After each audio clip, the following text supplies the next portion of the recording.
ini jadi manis? Biasanya orang kuno kalau pakai cincin itu di jari.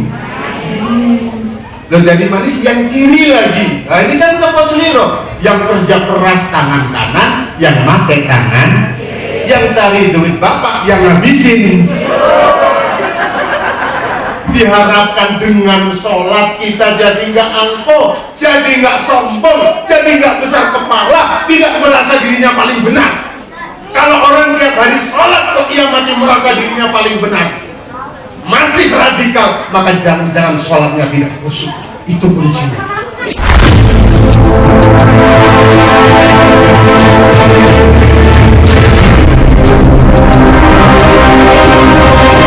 Hadirin hadirat rahimahullah, mudah-mudahan kita semua senantiasa mendapatkan rahmat dari Allah Subhanahu wa taala. Amin Allahumma amin. Alhamdulillah wa syukurillah. Pada kesempatan sore hari ini kita diperkenankan bertemu. Alhamdulillah, tidak disangka dari Cilacap sampai perumahan Kostrad nggak nyasar. Alhamdulillah di jalan ditemenin cewek sampai alamat, ternyata nggak salah, belok kiri, belok kanan, belok kiri, Google. Tak tanya kepada Ustadz Rohimi tadi, apa itu yang ngomong di Google, orang sini apel banget jalannya. Nah, alhamdulillah, ini zaman modern. Kalau hari ini ada teknologi luar biasa yang dikuasai oleh Google, maka sesungguhnya ini sudah terjadi 15 abad yang lampau. Jadi hari ini kita memperingati Isra Mi'raj. Isra Mi'raj itu peristiwa megadata yang terjadi sebelum ada Mark Zuckerberg. Belum ada Google, belum ada Facebook, belum ada YouTube, belum ada WhatsApp, belum ada yang lain. Tapi ini Allah sudah bukakan 15 abad yang lampau. Maka ayat tentang Isra Mi'raj ini diawali dengan kalimat tasbih. Tadi yang qari'nya luar biasa, saya dengarnya merinding. Masya Allah suaranya. Subhanalladzi asra bi'abdihi laylan. Ayat tentang Isra Mi'raj ini diawali dengan kalimat subhana. Menurut ahli tafsir, subhana ini disebut dengan kalimatut tanzih antara lain. Apa itu kalimatut tanzih? Kalimat yang menegaskan bahwa setelah kata ini, setelah kalimat ini, apa yang diceritakan adalah sesuatu yang mensucikan Allah dari mengada-ada sesuatu yang tidak mungkin, mensucikan Allah dari segala sifat kebohongan, mensucikan Allah dari segala rekayasa yang tidak bisa dicerna oleh akal dan teknologi. Sesuatu yang luar biasa. Jangankan pada abad ke-6 Hijriah, hari ini saja masih banyak yang menyatakan bahwa peristiwa Isra Mi'raj ini adalah peristiwa yang mustahil, yang mustahil. Subhana, maha suci, alladzi zat. Mengapa Allah itu disebutkan maha suci di sini? Karena sesuatu yang akan disampaikan adalah sesuatu yang jauh dari kebohongan, jauh dari ketidakmungkinan, sesuatu yang pasti bisa dicerna oleh akal. akal manusia. Hanya orangnya doyan apa enggak. Karena kalau beragama melulu hanya bicara akal, sampai sekarang orang akan sulit beriman.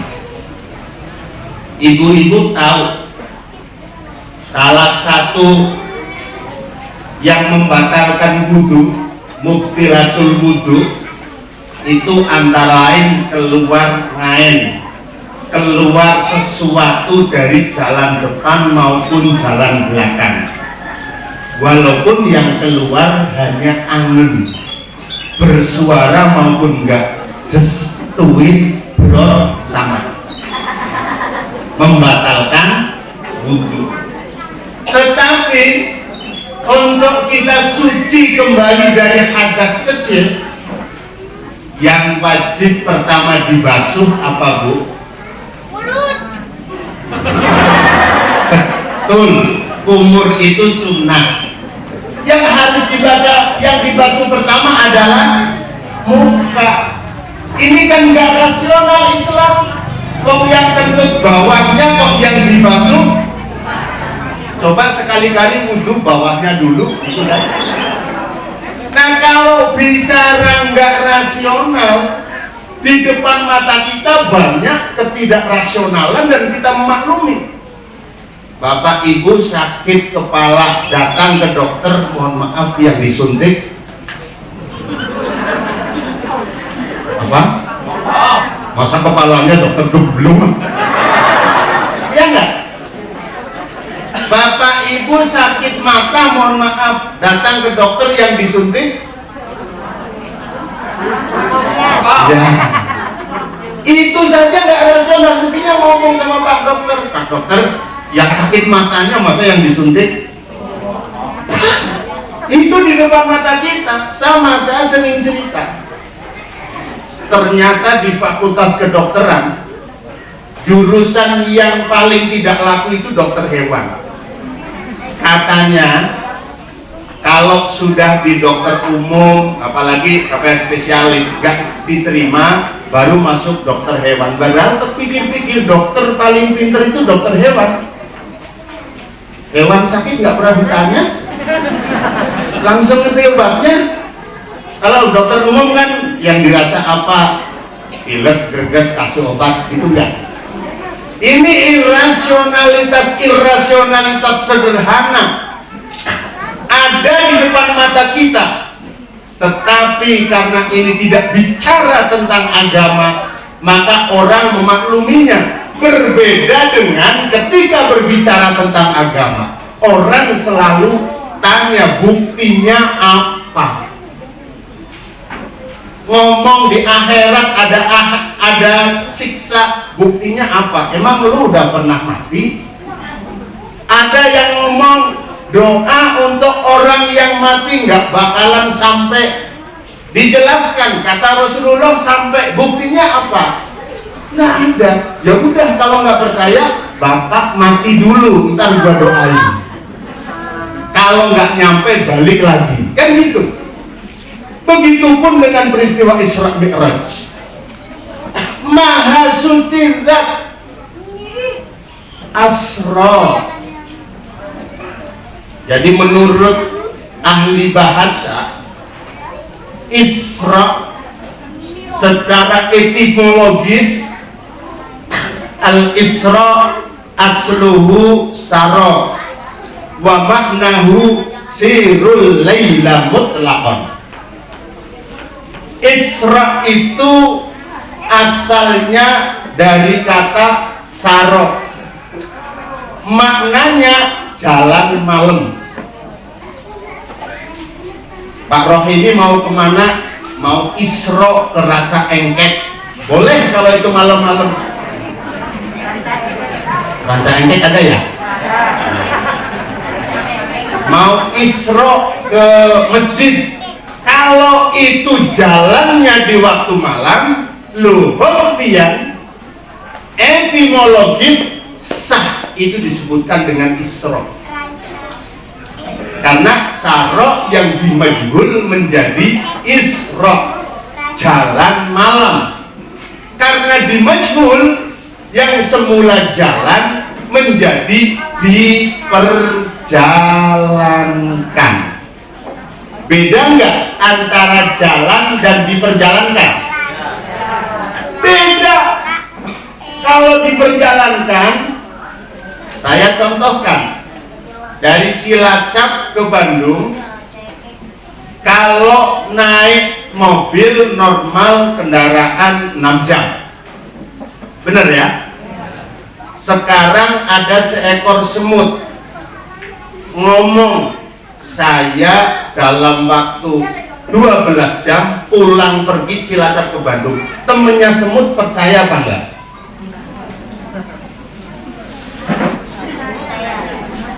Temennya semut percaya enggak? Masa percaya semut jalan Cilacap Bandung 12 jam bolak-balik? Makanya semut itu kalau ketemu selalu nanya-nanya, dari mana? Dari Bandung. Ah, bohong lu, masa seharian dari Bandung gitu. Kalau itu saro tidak mungkin, tetapi kalau Isra mungkin. Cilacap Bandung naik pesawat 45 menit, balik lagi 45 menit, 1,5 jam manusia Cilacap Bandung nyampe. Ngomongnya saya baru jalan ke Bandung, ini masih anget jajanan dari Bandung. Orang Cilacap nggak percaya. Tetapi kalau saya ceritakan, saya naik pesawat dari Tunggul Wulung, turunlah di Bandung, balik lagi 1,5 jam nyampe, baru percaya. Ini logika tentang Isra Mi'raj. Makanya Allah menggunakan diksi asra, memperjalankan. Siapa yang diperjalankan? Bi'abdihi, hambanya. Jadi dulu, jangankan dulu, sekarang aja masih banyak para orientalis yang menganggap Isra Mi'raj ini adalah mimpi daripada Muhammad. Mohon maaf, mereka menyebutnya Muhammad.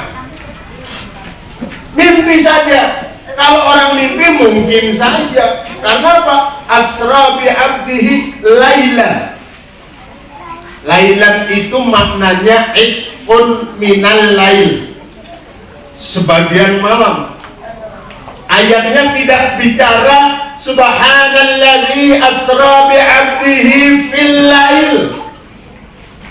Kalau subhanalladzi asra bi abdihi fil lail, maknanya maha suci zat yang memperjalankan hambanya semalam suntuk.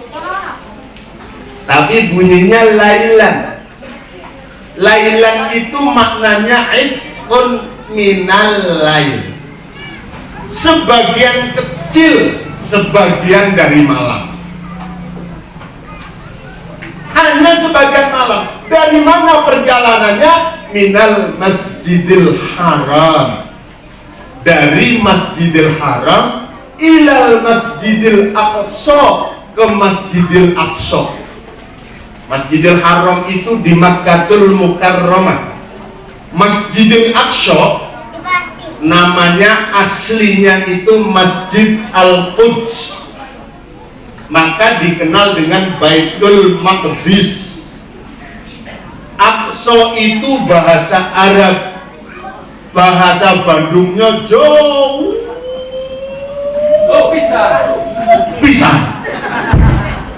Itu bahasa Arabnya Aqsa. Dari Masjidil Haram ke masjid yang jauh sekali, yakni Baitul Maqdis di Palestina. Jaraknya kalau kita tarik menggunakan Google, dari Mekah ke Palestina itu 1498 km. Kurang lebih Cilacap, Jakarta, balik Cilacap, balik Jakarta lagi, balik Bandung. Itu hanya lailan, sebagian malam. Jadi wajar saja orang-orang kafir tidak percaya. Jangankan yang kafir, Bu, yang iman saja awalnya banyak yang tidak percaya. Karena perjalanan 1498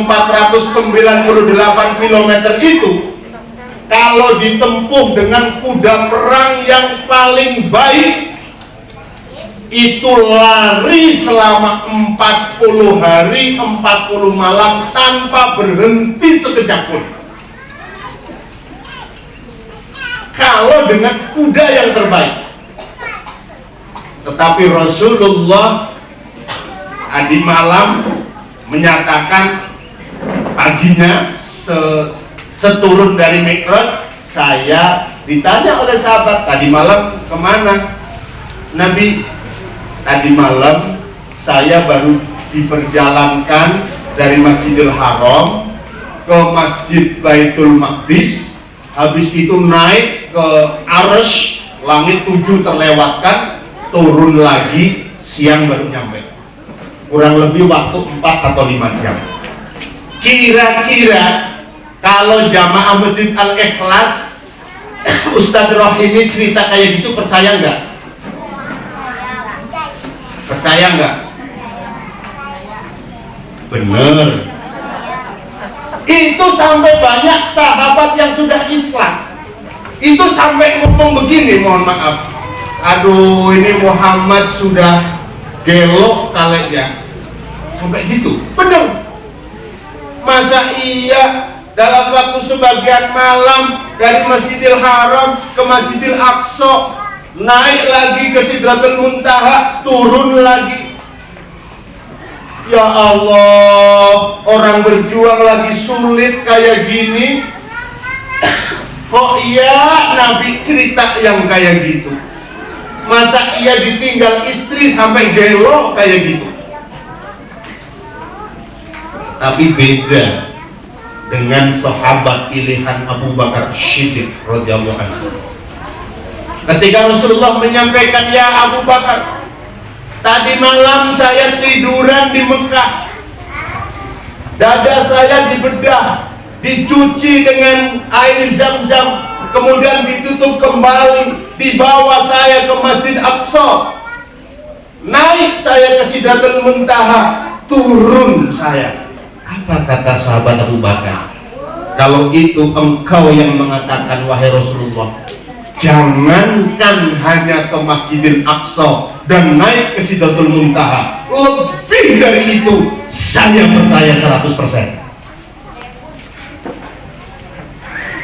Maka para orientalis itu sebutan untuk orang-orang barat. Barat itu sebutannya West, Orient itu timur.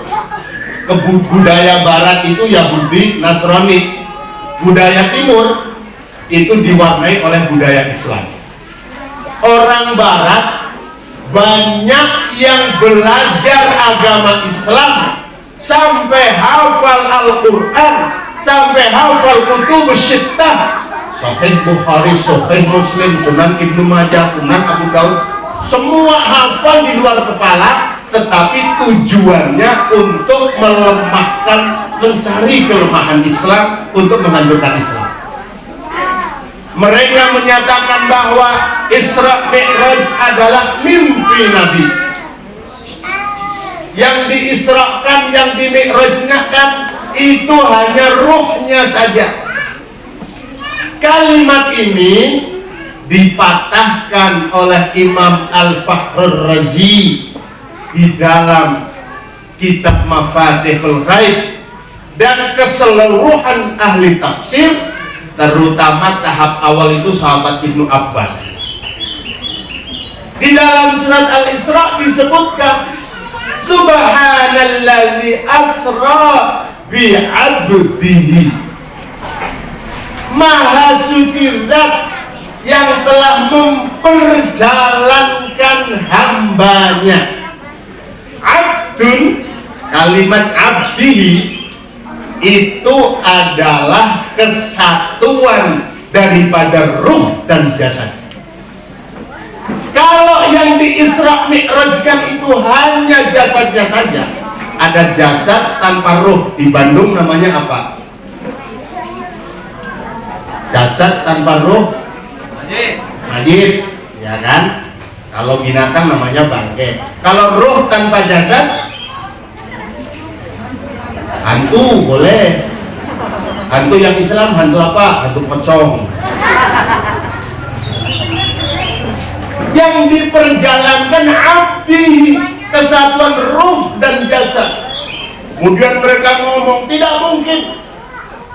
Setelah dilakukan penelitian, kalau seseorang melakukan perjalanan dengan kecepatan seperti itu 1498 km bolak-balik naik ke orbit sampai Sidratul Muntaha, baru melewati orbit bumi saja ia akan terbakar jasadnya. Jangankan jasad kita yang lemah, bebatuan di angkasa kalau itu akan menyentuh bumi, itu sudah hancur, menabrak atmosfer, troposfer, troposfer, hidrosfer, hancur berkeping-keping. Batu luar angkasa yang keras hancur, apalagi lagi ini jasad manusia.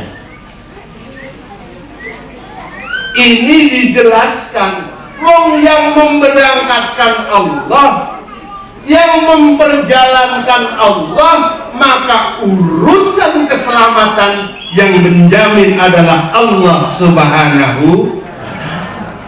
Yang namanya atmosfer, hidrosfer, kromosfer, troposfer, itu semua yang bikin Allah. Nggak usah sulit-sulit. Nabi Ibrahim dibakar di api.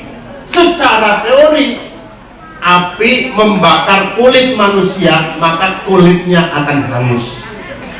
Tapi apinya dibilangin sama Allah, ya narukuni bardaw wa salaman ala Ibrahim. Allah.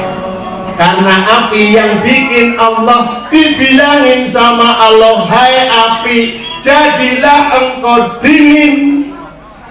Kalau apinya jadi dingin doang, Nabi Ibrahim keluar dari api kedinginan membeku. Wasalaman, dingin, dan berikan selamat pada Nabi Ibrahim. Maka bagi Allah sangat mudah untuk mengendalikan keseluruhan ciptaannya.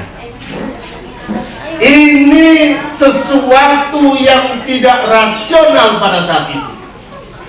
Apalagi perjalanannya itu menggunakan kendaraan yang disebut dengan buruk. Kalau dulu waktu saya masih kecil sering ada gambar buruk. Gambarnya itu tubuhnya berwujud kuda, mukanya berwujud. Hati-hati, itu gambar yang tidak ada dalil sahihnya. Itu gambar yang bukan tidak mungkin dibuat oleh para orientalis untuk melecehkan Nabi kita, seolah-olah Nabi kita itu sukanya dengan perempuan, maka walaupun kuda kalau wajahnya perempuan dinaiki. Ini kan minal kurang ajarin. Dan itu dicetak, disebar ke rumah-rumah gambar buruk. Buruk itu asal katanya barkun, kilat. Dan para ilmuwan sudah menemukan bahwa kecepatan yang paling tinggi adalah kecepatan cahaya. Maka abad ke-6 Allah sudah tunjukkan satu kecepatan luar biasa, kecepatan cahaya. Yang kedua, Isra Mi'raj ini kalau di dalam Al-Quran disebutkan minal masjidil haram ilal masjidil aqsa, perjalanan dari masjid ke masjid.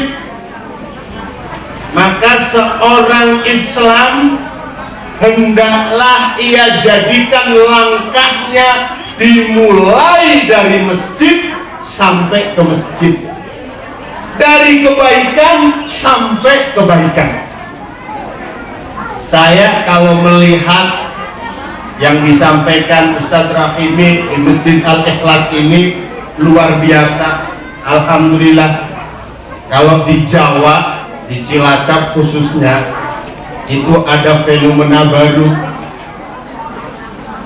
Ada fenomena baru masjid itu.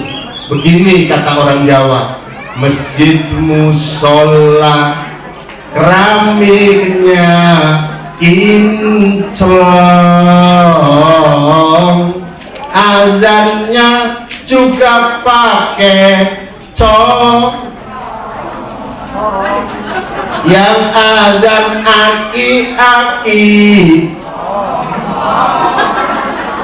jamaahnya tetap saja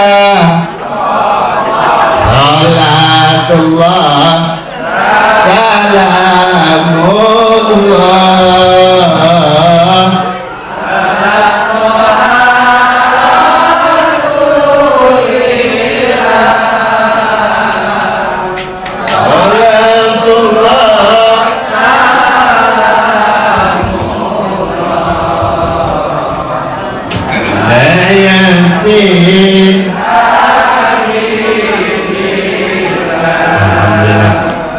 minum dulu. Ini kalau menurut orang India namanya langkatehe.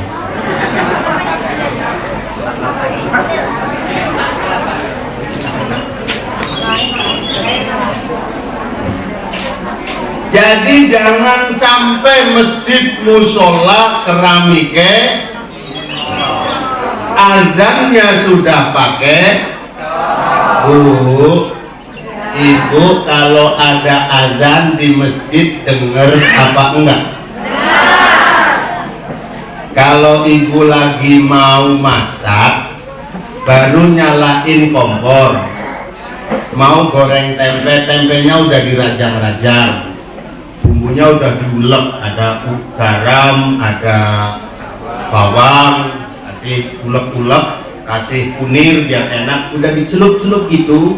Lagi udah panas apinya, tiba-tiba di masjid denger azan. Kira-kira jujur bu, jujur. Kira-kira kompornya dimatiin, terus lari ke masjid ikut jamaah, apa nerusin goreng? Jujur banget ini. Terus ibu, mohon maaf, jemur pakaian, panas jemur pakaian, tiba-tiba ada mendung. Ibu mau apa? Ya, ngentasi pakaian, ngentasi bahasa Bandungnya apa? Ya ngentasi lah. Tiba-tiba dengar azan, jujur.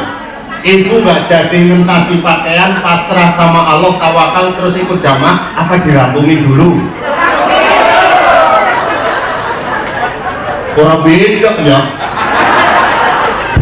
Itu kalau ibu-ibu bisa, udah nyalain kompor, minyaknya udah panas, tempenya dia siap dimasukin, dengar azan, kompornya matiin, wudhu terus ke masjid. Itu imannya ibu 100 karat. Udah kalau mas 24 karat ya, bagus iman. Tapi habis itu ibu tetap goreng. Nah, di masjid komat, gorengnya belum selesai, dimatiin apa dilanjutin? Dilanjutin. Kalau gitu mah imannya tinggal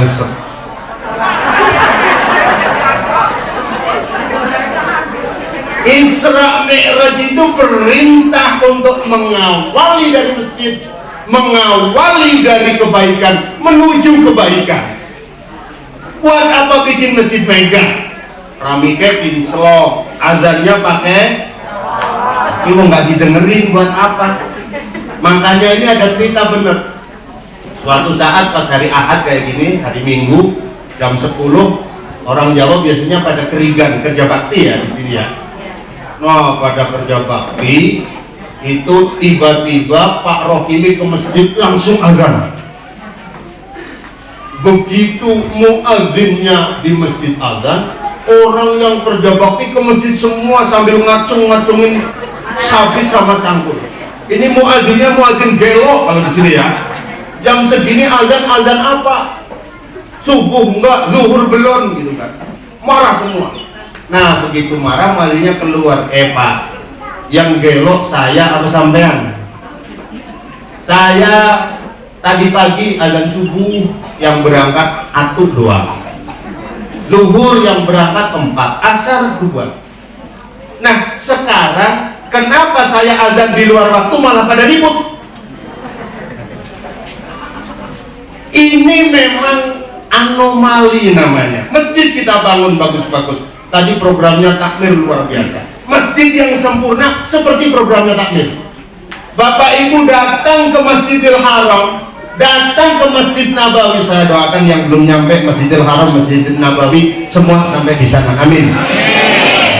Di sana itu masjid fasilitasnya luas, menyatu dengan makam. Di Masjid Nabawi dengan baqi menyatu. Masjidil Haram menyatu dengan makam. Dan ini penting. Orang pergi ke masjid itu artinya membuka diri, membuka perspektif. Maka Isra Mi'raj menegaskan seorang mukmin, seorang muslim hendaknya ia berangkat dari masjid ke masjid, dari kebaikan ke kebaikan. Kalau Bapak Ibu nanti sampai di Masjidil Haram, sampai sana Bapak Ibu akan menjadi orang yang sangat luas pandangannya. Betul, saya doakan mudah-mudahan semua sampai Masjidil Haram, Masjid Nabawi, hajjin atau umratin. Amin. Bismillahirrahmanirrahim. Fatihah.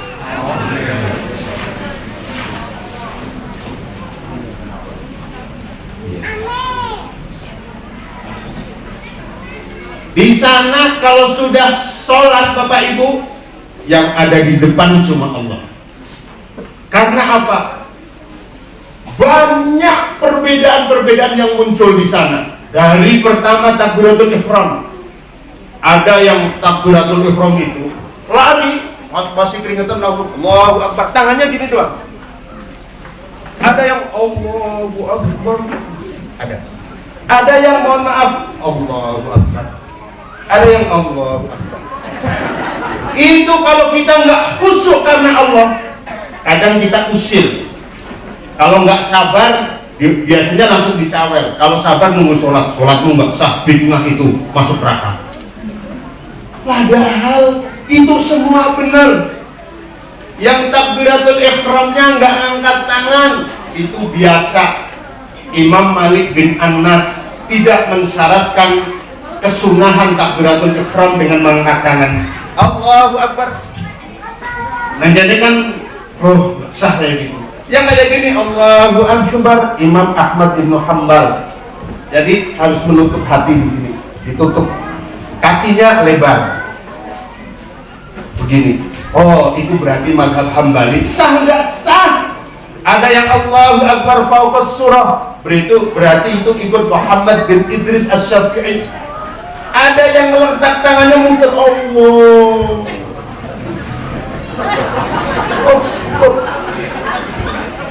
Itu berarti ahli tasawuf. Karena saking halusnya ahli tasawuf itu tidak mau mendahulukan anggota yang kiri di atas yang kanan, dan tidak mau melaksanakan sholat kalau tidak khusyuk. Mereka menganggap khusyuk menjadi syarat sahnya sholat minimal ketika takbiratul ihram. Maka sambil mencari Allah, mereka enggak ini, terus cari sampai ketemu khusyuk betul, tangan kanan diletakkan baru tangan kiri. Itu teknis takbiratul ihram saja macam-macam, dan semua sah. Jamaah masjid harus menjadi jamaah yang terbuka wawasannya, tidak mudah menyalahkan pihak lain.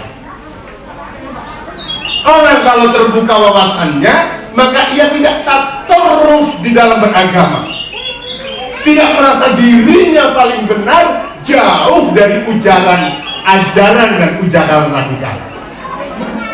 Karena musuh kita hari ini adalah radikalisme ini, Pak.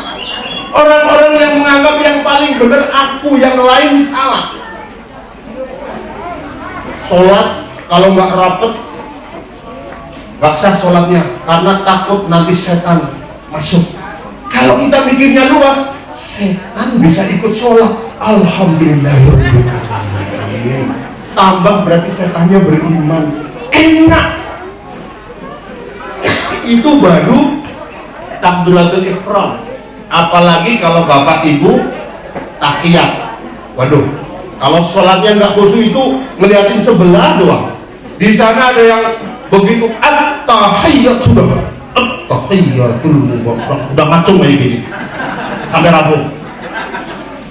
Ya kan kalau orang hatinya sempit, tahiyat langsung entar dulu gitu kan. Ada juga yang tahiyatnya mohon maaf at-tahiyyat. Ada kan kayak gini kan? Ada yang ngacungnya ini nunggu istishhad. Asyhadu an la ilaha illallah, asyhadu an la ilaha illallah, istishhad. Ada yang tangannya ada kan? Ada yang dari awal sampai akhir ngumpul doang kayak orang mau gitu. Kalau kita kemudian pikirannya luas, karena itu berangkat dari masjid, kita tidak boleh tidak kemudian mengatakan oh yang kayak gitu salah. Karena semua itu ada dalilnya. Yang awal sampai akhir, Imam Abu Hanifah An-Nu'man itu istishhad tidak harus mengacungkan tangan, diam aja nggak apa-apa. Kemudian Imam Ahmad Ibnu Hanbal begitu at-tahiyyat itu artinya sudah istishhad ke hadapan Allah, karena ini adalah kalimat Allah dengan Rasulullah ketika Rasulullah Isra Mi'raj. Sampai di Sidratul Muntaha Rasulullah menyampaikan at-tahiyyatul mubarakatus sholawatut thayyibatul lillah. Kalau bahasa sininya gampangnya, selamat datang, sugeng silat, salam silaturahmi, mudah-mudahan seluruh kebaikan, keberkahan tetap atas engkau ya Allah. Gampangannya begitu kalau di sini. Sama orang mau ngantar proposal biasanya kan, kedatangan kami ke sini pertama silaturahim, yang kedua kalau ada salah mohon maaf, yang ketiga begini Pak Haji, ini kebetulan masjid besok mau perluasan untuk makam, ini kan untuk Pak Haji. Alhamdulillah kami lihat Pak Haji sekarang rezekinya banyak, semua dimudahkan, mohonlah Pak Haji ikut ambil. Gampangannya kayak gitu, pengalaman at-tahiyyat. Maka menurut Imam Ahmad Ibnu Hanbal, ketika at-tahiyyat sudah istishhad, kemudian Allah menyampaikan jawaban, assalamu alaika ayyuhan nabiyyu wa rahmatullahi wa barakatuh. Allah tidak menjawab assalamu alaika ya Muhammad, tidak, tetapi Allah menjawabnya assalamu alaika ayyuhan nabiyyu. Ayyuhan nabiyyu ini yang disebut gelarnya, keselamatan semoga atas engkau wahai pemimpin para nabi, wa rahmatullahi wa barakatuh, demikian pula rahmat dan barokah Allah semoga semua atas engkau. Bisa saja Allah mengatakan assalamu alaika ya Muhammad, tetapi itu tidak disampaikan. Maknanya apa? Allah saja meninggikan derajat Rasulullah Muhammad sallallahu alaihi wasallam dengan menyebut ayyuhan nabiyyu, yang disebut gelarnya. Jadi kalau Pak Ketua RW datang, mohon maaf Ketua RW namanya Pak siapa? Nah ya, begitu datang langsung gimana kabarnya, sopan apa enggak? Tapi dari mana Pak RW gitu kan? Kalau di sini itu bahasanya Allah, assalamu alaika ayyuhan nabiyyu wa rahmatullahi wa barakatuh. Selamat datang wahai ketua RW yang paling demokratis, paling bagus, paling kayak gitu misalnya. Itu Allah menghormat, memberikan, meninggikan. Rasulullah tidak menyebut namanya. Makanya kita diajarkan oleh Allah. Ini kebetulan bulan Sya'ban. Bulan Sya'ban itu disebut Rajabu Syahrullah, wa Sya'banu Sahri, wa Ramadanu Sahrul Ummati. Rajab itu bulannya Allah. Apa Rajab bulannya Allah? Rajab bulannya Allah karena Rajab termasuk satu di antara arba'atun hurum, satu di antara 4 bulan mulia. Dan Rajab bulan yang dipilih oleh Allah untuk bertemu dengan abdi, dengan hamba yang paling dicintainya. Maka Rajab disebut bulan Allah. Wa Sya'banu Sahri, dan bulan Sya'ban adalah bulanku, bulan Nabi. Sekarang bulan Sya'ban jelang Ramadan, ini bulan Nabi. Mengapa disebut bulan Nabi? Karena bulan Sya'ban ini salah satu disebut bulan Nabi, bulan di mana Allah menurunkan Al-Quran, surat Al-Ahzab ayat 56. Innallaha wa malaikatahu yusalluna 'alan nabi ya ayyuhalladzina amanu sallu 'alaihi wa sallimu taslima. Innallaha, sesungguhnya Allah, wa malaikatahu jamak. Maknanya apa? Dan seluruh malaikat Allah iku yusalluna, semua. Yusalluna itu kalau dalam bahasa Arab disebut fi'il mudhari'.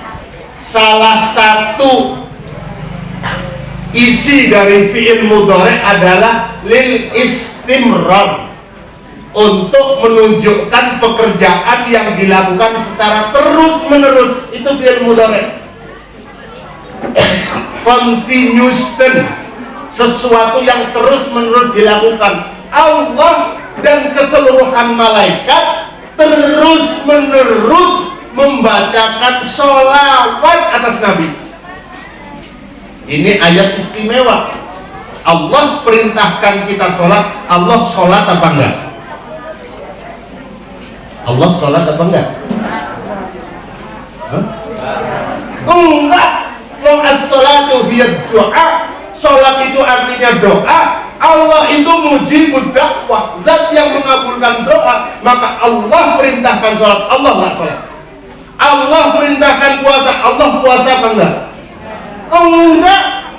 Wong as-sawmu junnatun, puasa itu menjadi perisai. Perisai atas segala perisai adalah Allah. Allah tidak puasa. Allah perintahkan kita haji. Allah haji apa enggak? Enggak, pasangan haji Allah ada. Enggak, tetapi Allah perintahkan kita sholawat. Allah mencontohkan innallaha wa malaikatahu yusalluna 'alan nabi. Maka ini amarnya, ya ayyuhalladzina amanu, wahai orang-orang yang beriman, wahai orang yang di hatinya ada iman, sallu alaihi, bersalawatlah engkau atas Nabi. Salawat ini dicontohkan oleh Allah, dicontohkan oleh malaikat, dan diperintahkan agar semua orang yang beriman selalu bersolawat atas Nabi. Sallu alaihi wasallimu taslima, dan berikanlah doa keselamatan, ucapan sebagai bentuk permohonan keselamatan, taslima, dengan cara yang terbaik. Ayat ini digabungkan dengan ayat yang lain, la taj'alu du'a ar-rasuli bainakum ka du'a ba'dukum ba'dah. Jangan sekali-kali engkau jadikan panggilan kepada Rasulmu seperti panggilan kepada sesamamu. Maksudnya apa? Kalau engkau memanggil menyebut kata Muhammad, nggak boleh langsung Muhammad kepada kita. Ini yang menjadi dasar kalangan Ahlus Sunnah wal Jamaah. Walaupun matan hadisnya sahih, Rasulullah ditanya, ya Rasul, bagaimana saya harus berselawat kepadamu? Rasulullah menjawab, Allahumma salli ala Muhammad. Di riwayat lain, Allahumma salli ala Muhammad wa ala ali Muhammad. Itu akhlak Rasul. Tetapi kita sebagai alladzina amanu rasanya tidak mentolok. Rasanya tidak mentolok kalau kita langsung sebut begitu. Maka di kalangan Ahlus Sunnah wal Jamaah mazhab Syafi'i ini menyebut nama Muhammad ini bisa Rasulullah Muhammad, bisa Sayyidina Muhammad. Beda dengan tadi sholawat yang disampaikan, yang dibacakan oleh qari'nya. Itu sholawat yang pertama kali diperdengarkan. Namanya sholawat Jibril atau sholawat Jibril. Teksnya memang seperti itu. Sallallahu ala Muhammad, sallallahu ala Muhammad, sallallahu ala Muhammad, sallallahu ala Muhammad. Kita ikut ini karena ini memang teks yang dicontohkan oleh malaikat Jibril. Tetapi para ulama kalau memberikan ijazah salawat Jibril supaya ditambahi sallallahu ala sayyidina Muhammad sebagai penghormatan untuk melaksanakan ayat Al-Quran yang lain, la taj'alu du'ar rasuli bainakum kadu'ai ba'dukum ba'duh. Jangan sekali-kali engkau jadikan panggilan kepada Rasulmu seperti panggilan kepada sesamamu. Kalau sama roh ini itu aja kira-kira bagus nggak? Yang minimal Kang Rohini, Mas Rohini, Pak Rohini, Kang, Pak, Mas, bahasa Arabnya Sayyidina. Jadi kalau ada yang pakai Sayyidina, oh itu ada dasarnya. Sama tadi yang ngacungnya begitu asyhadu sejak awal istishhad. Itu Allah saja menghormati. Assalamualaikum ayyuhan nabiyyu wa rahmatullahi wa barakatuh. Diberi gelar oleh Allah langsung. Rasulullah tidak kemudian sombong. Beliau menyampaikan assalamu alaina wa ala ibadillahis. Keselamatan bukan hanya padaku Tuhan, tetapi bagi kami dan bagi semua hamba-hamba yang soleh. Baru sekali lagi, kalau menurut Imam Muhammad bin Idris Asy-Syafi'i baru isnad asyhadu alla ilaha illallah. Nah terus yang demut-demut bagaimana? Yang demut-demut ada dasarnya bahwa lafzul jalalah Allah itu harus diistishhad setiap waktu. Maka setiap kali lisan kita menyebut kata Allah, kita istishhad at-tahiyyatul mubarakatus sholawatut thayyibatu lillah, asyhadu an la ilaha illallah wa asyhadu anna muhammadar rasulullah. Setiap Allah itu nggak asal dengil-dengil kayak gini, enggak Bu, ada aturannya. Itu belajarnya di Masjidil Haram. Dikiranya kok dengil-dengil, enggak ada aturannya Bu. Jadi itu untuk istishhad kita, kesaksian kita atas lafzul jalalah. Beda ya, ada yang kayak gini terus, ada yang kayak gini, ada yang baru asyhadu alla illallah kayak gini. Ini sama-sama istishhad. Ada yang muter gini. Ada kan? Ada. Ini apa yang muter? Ini menegaskan Allah itu tidak butuh arah, tidak butuh tempat, tidak butuh, ada ilmunya. Dan ketika kita sudah takbiratul ihram, kita itu enggak kemudian menilai orang lain. Yang terpenting adalah bagaimana menjaga sholat kita di hadapan Allah. Maka pelajaran Isra Mi'raj ini pelajaran khusus, fokus, profesional.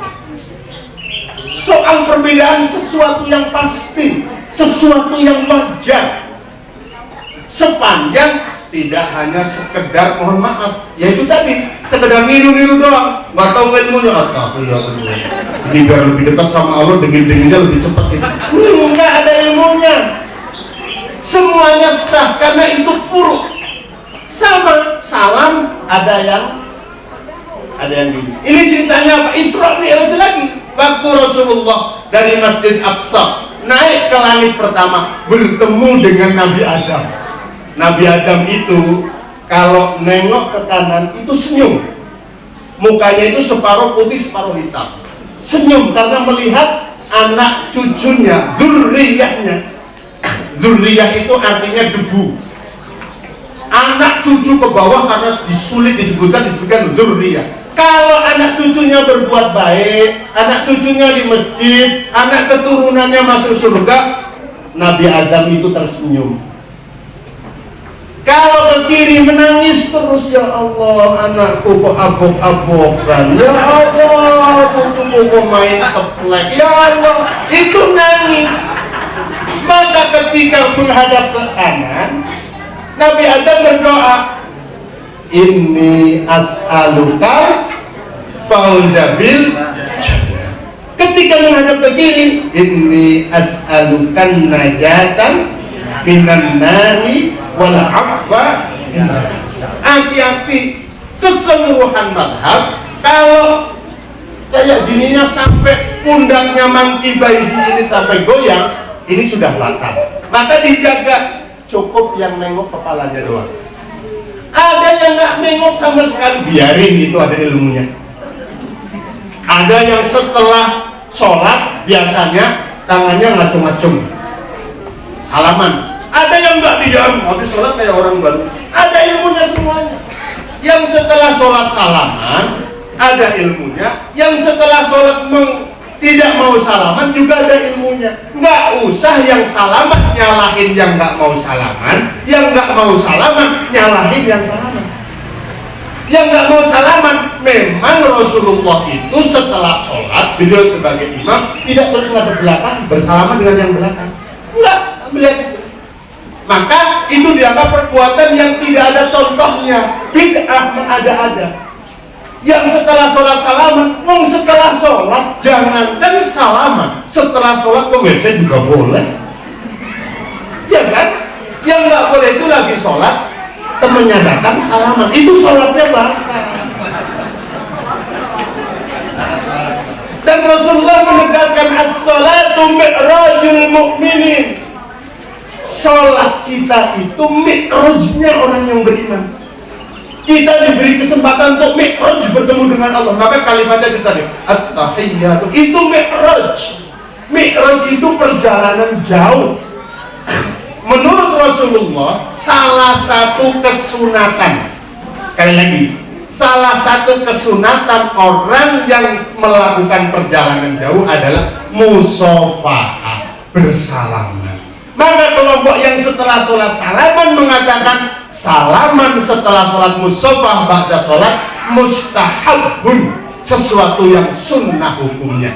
Karena mengibaratkan ketika kita khusyuk, kita tidak peduli dengan sebelah-sebelah, kita khusyuk hanya fokus kepada Allah, kita selesai salam, maka kita sudah perjalanan jauh. Salam.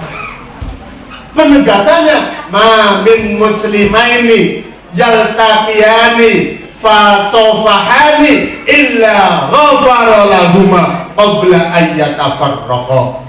Sahih, tidaklah dua orang yang bertemu kemudian keduanya bersalaman kecuali diampuni dosanya oleh Allah Subhanahu wa taala sebelum tangannya terpisah. Jadi salaman sebelum tangannya terpisah itu diampuni. berguguran, tasaqatat dzunubahuma, dosa keduanya berguguran. Salamannya Pak, itu juga ada ilmunya. Wong kemarin sedang masa pandemi, sementara tidak musafahah, gak apa-apa. Ketemu kayak gini gak apa-apa, yang penting artinya salaman. Ketemu kayak gini gak apa-apa, kayak gini gak apa-apa, kayak gini gak apa-apa. Yang penting hatinya bersalaman. Karena sebelum tangan kita terpisah, tasaqatatiz dzunub, dosa-dosa berguguran. Salamannya ada ilmunya. Rasulullah itu menyampaikan hadis yang namanya hadis musalsal, hadis yang disampaikan secara lisan langsung sambil mempraktekkan.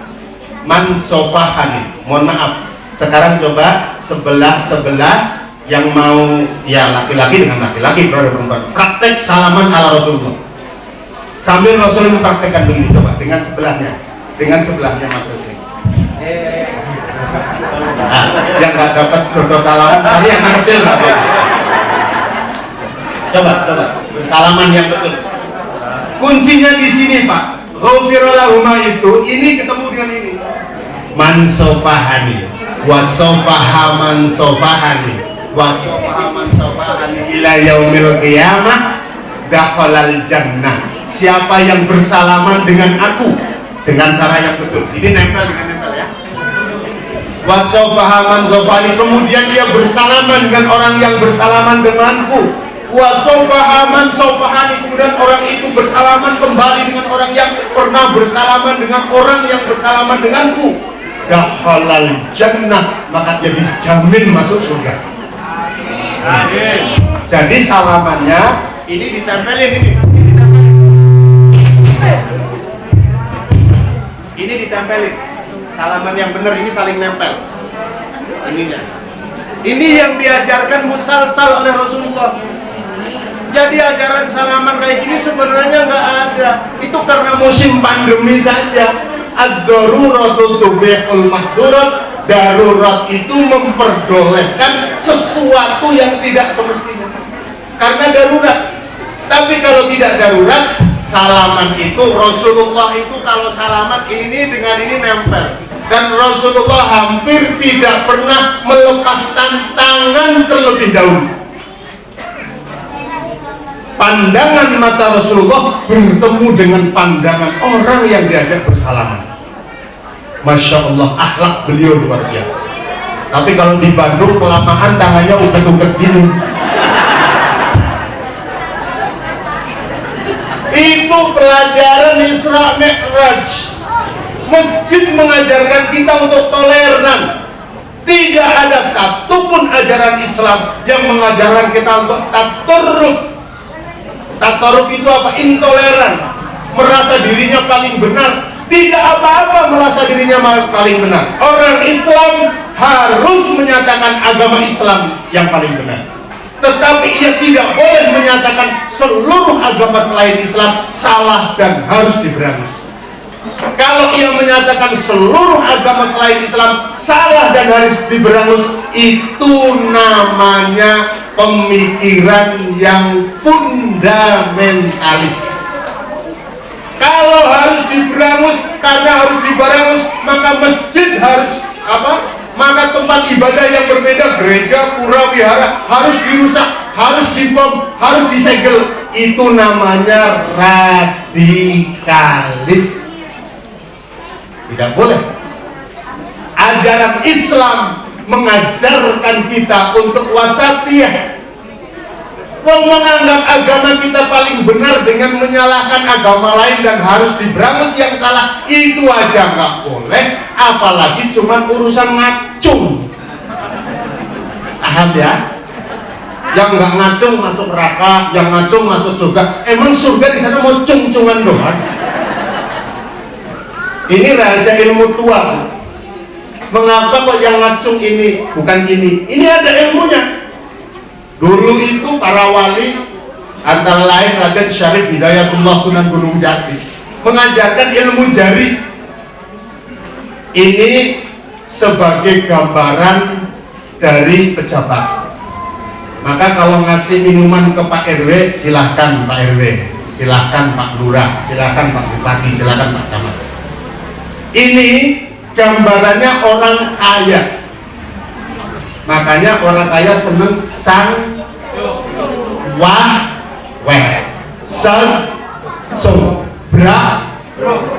beras. Makanya kalau orang kaya biasanya itu belum bisa. Gambaran kesombongan orang kaya. Kalau ini gambarannya ulama. Ulama harus berada di tengah. Ulama nggak boleh condong kanan. Seneng banget pemerintah, ngalem-ngalem pemerintah salah dibiarin, nggak boleh. Ulama benci dengan pemerintah, benar saja disalahkan, nggak boleh. Itu namanya tatoruf radikal. Ulama harus di tengah. Ia harus berada pada posisi yang tertinggi. Ini ulama. Maka kalau ibu-ibu ngasih minuman, ngasih suguhan ke ulama, ke kiai, itu kata Sunan Gunung Jati, tangannya maju semua, seia seaka, seiring sejalan. Mangga ajengan, mangga ustadz, mangga pak kiai. Ini ilmu wali. Kalau ini gambaran pemuda. Pemuda ini dipandang mengenakan. Masih muda kan manis nih, masih muda. 20 tahun lagi nanti. Nah ini ibaratnya. Maka disebut jadi manis. Karena ini jadi manis.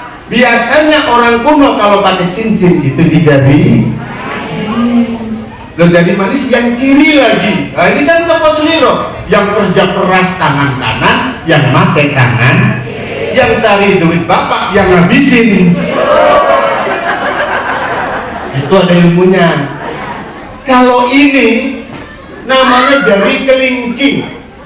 Orang Jawa bilang tiang lingking, gambaran perempuan kecil, melasi gitu ya.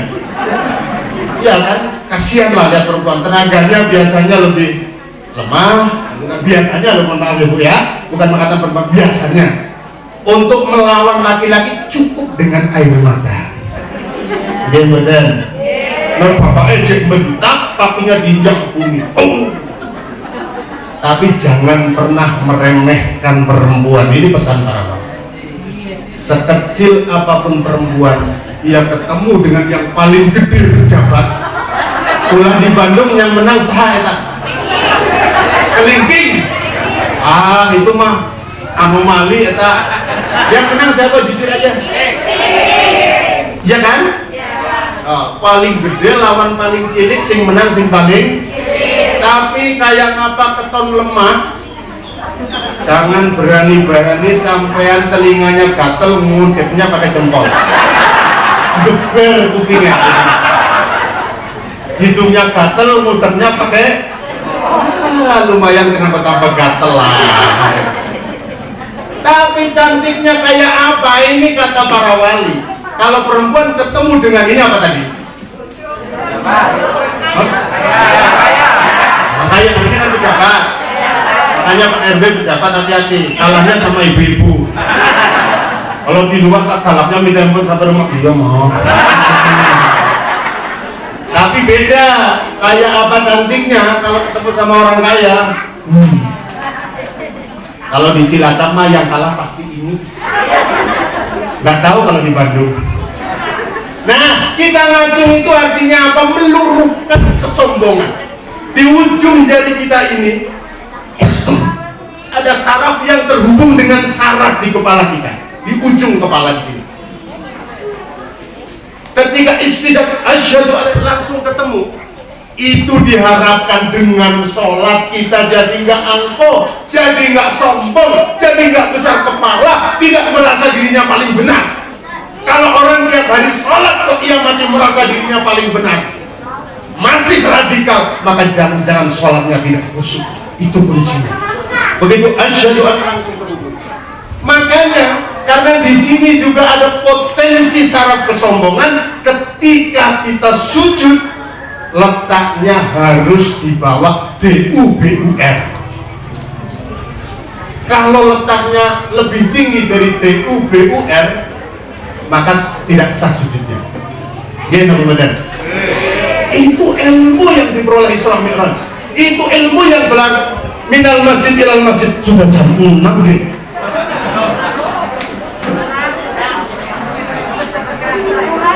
Ya, gampang lah, besok lagi deket ini.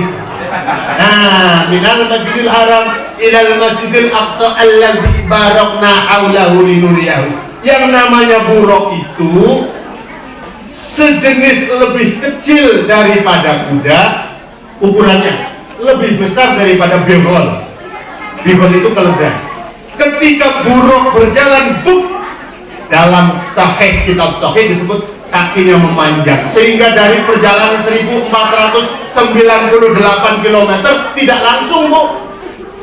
Di dalam kitab Anwarul Bahiyah min Qissatil Isra wal Mi'raj Khairul Bariyah, Rasulullah dari Masjidil Haram mampir di 4 tempat. Pertama, turun di Thaibah. Rasulullah mengatakan, "Mahadza ya Jibril?" Ini apa Jibril? "Hadza Thaibah." Ini Thaibah. Kelak engkau akan datang ke sini dan Islam akan bersinar dari sini menjadi kota yang bercahaya, Madinatul Munawwarah. Itu Isra pertama. Setelah Thaibah, Thaibah itu Madinah. Mekah Madinah jaraknya 480 km. Jadi sekali telarap 480 km. Naik lagi, turun di Tur Sina atau Bukit Sinai. Takon, ini apa ya Jibril? Oh, di sini dulu Nabiullah Musa alaihissalam bertemu langsung dengan Tuhan. Hanya melihat cahaya Tuhan, Nabi Musa pingsan karena tidak kuat. Langsung terbang lagi, turun di Baitul Lahm. Mahadza ya Jibril? Ini apa Jibril? Hadza Baitul Lahm fihi wulida Ruhullah alaihissalam, Isa alaihissalam. Di sini Baitul Lahm. Baitun artinya rumah, lahmun artinya daging, rumah daging. Bahasa Bandungnya kandang wedus. Di sini dulu tempat lahirnya Nabi Isa alaihissalam.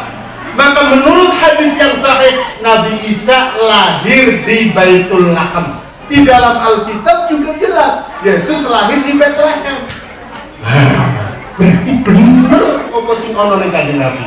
Di Bethlehem, Baitul Lahm, terus terbang lagi ke Baitul Maqdis, Masjid Al-Quds atau Masjid Al-Aqsa. Baitul itu rumah, Maqdis itu suci, rumah suci.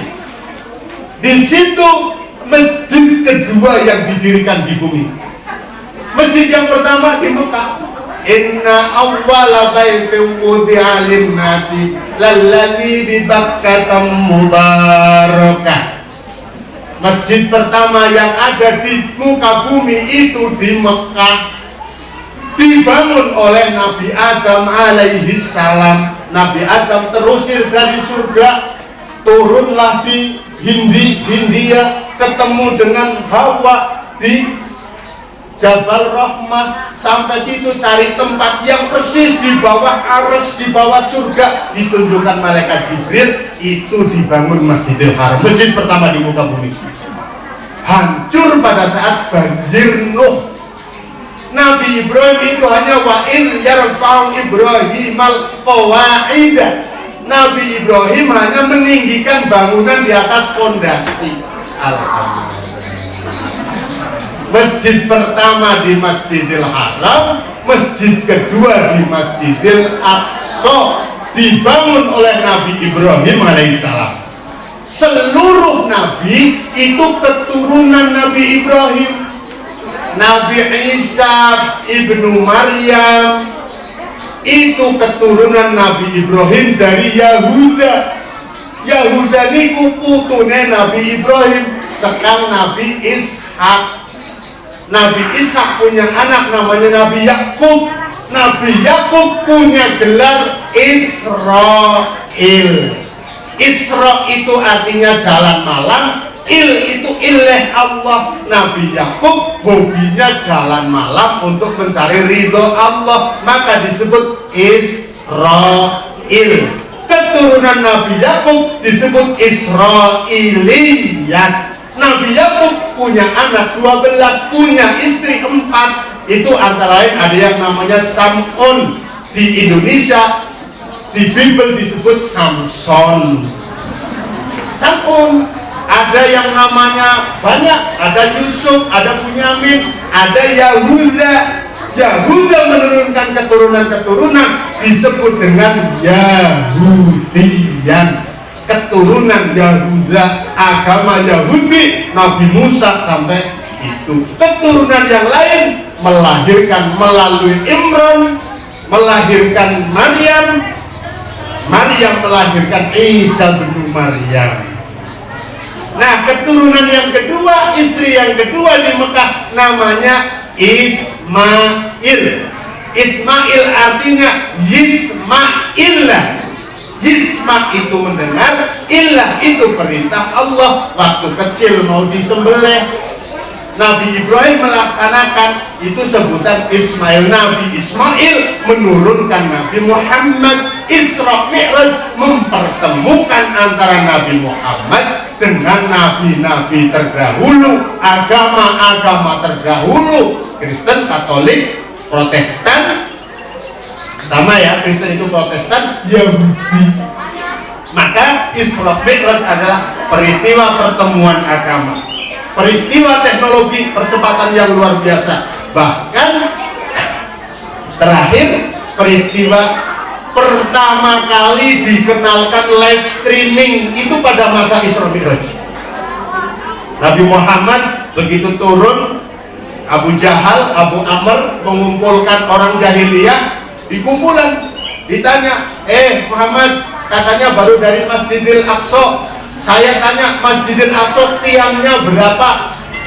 Pak Prof ini hafal PTKHT tiangnya berapa?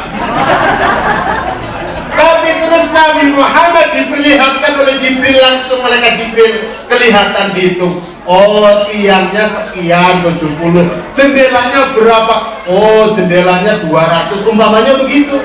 Itu orang-orang kafir yang ahli kitab tahu. Oh, bener ya. Dari Mekah ke dari Masjidil Haram ke Masjidil Aqsa, warungnya berapa? Diperlihatkan live streaming oleh malaikat Jibril. Oh, warungnya ada sekian. Nah, inilah peristiwa luar biasa ya. Mudah-mudahan ini Rajab bulan Allah, Syakban bulan Nabi, perintah turunnya sholawat dan perintah turunnya perintah sholat. Fawalli wajhaka satral Masjidil Haram. Perintah Nabi itu sebelumnya sholat menuju Baitul Maqdis, kemudian diperintahkan untuk menghadap ke Baitullah. Mudah-mudahan bulan Rajab, bulan Syakban, bulan Ramadan kita mendapatkan keberkahan fid dini wad dunya wal akhirah. Amin Allahumma amin. Allahumma barik lana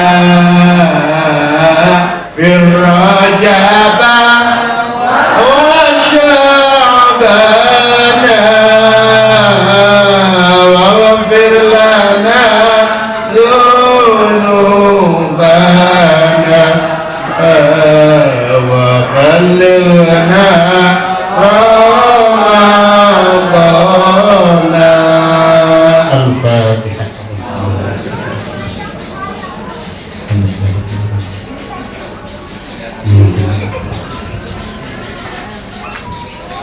Awal sampai akhir di dalam saya menyampaikan banyak kekurangan, mohon dimaafkan ya Bu ya. Wallahul muwaffiq ila aqwamit thoriq. Wassalamualaikum warahmatullahi wabarakatuh.